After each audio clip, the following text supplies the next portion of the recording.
el primer punto de partida de esto es que el gobierno se desprende de Adorni y logra finalizar esa crisis.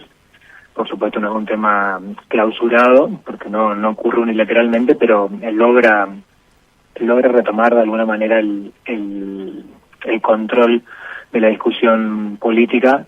tanto interna como en forma externa, porque era un tema que estaba de alguna manera bloqueando o taponeando la discusión con los gobernadores, porque de pronto la negociación tenía que ver con defender a Adorni y no con los intereses que tenía el gobierno. Obviamente también esto, como bien decías vos en la introducción, con un clima mundial donde eso se lleva toda la atención de la sociedad, pero en términos políticos, y con la designación incluso de Santilli, empieza la planificación de cuál es la estrategia para lograr la reelección.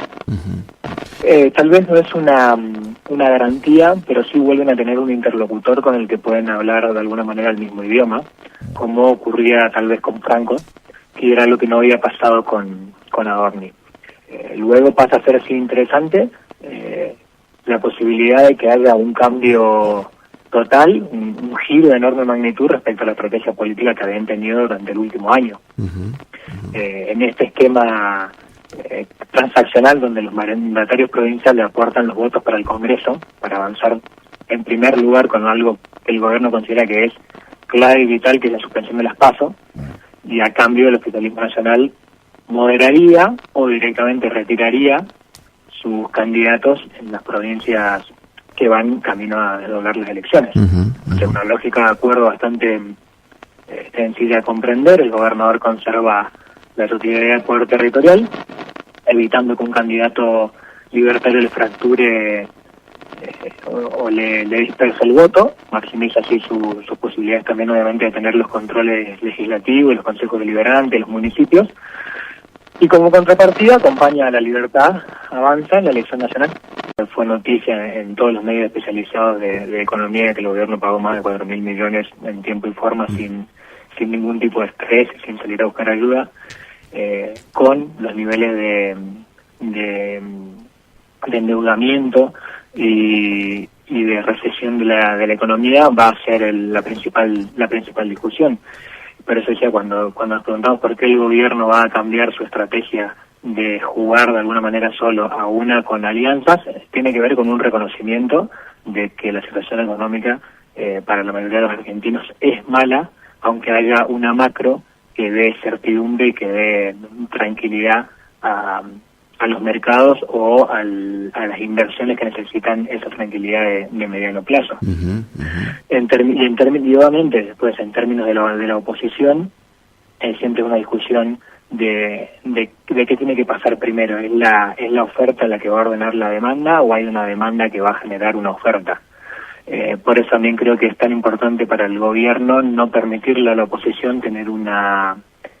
posibilidad de una elección como una primaria, en donde ese voto opositor podría ordenarse. Pero muchos gobernadores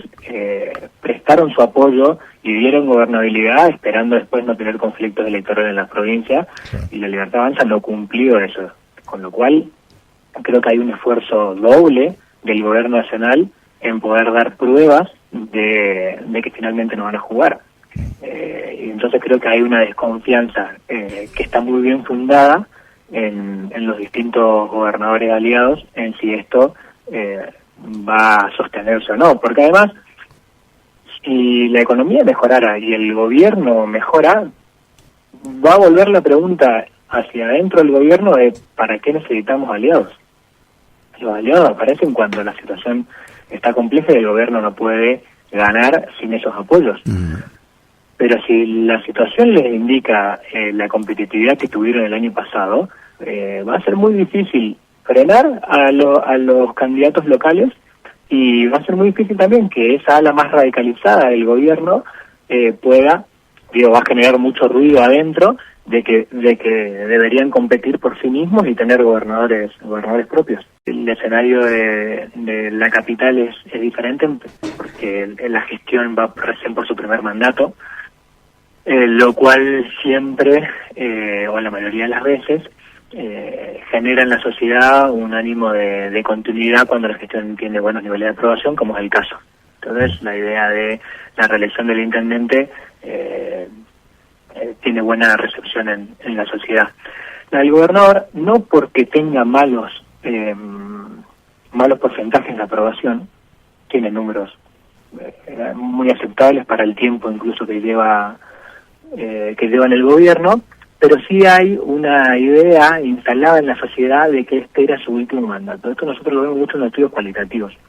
Entonces, de alguna manera la sociedad cree que ya terminó y está pensando tal vez en un cambio o en alguna renovación, que puede ser incluso con una opción dentro del mismo espacio. Situación que creo que va a cambiar también una vez que, así como el gobierno nacional decidió ir por la reelección de Milei y empezar a instalar eso en la agenda, creo que también cuando el gobierno provincial lo haga y la mayoría de los salteños se comienza a enterar de la posibilidad de un tercer mandato, entonces la evaluación creo que va a ser diferente.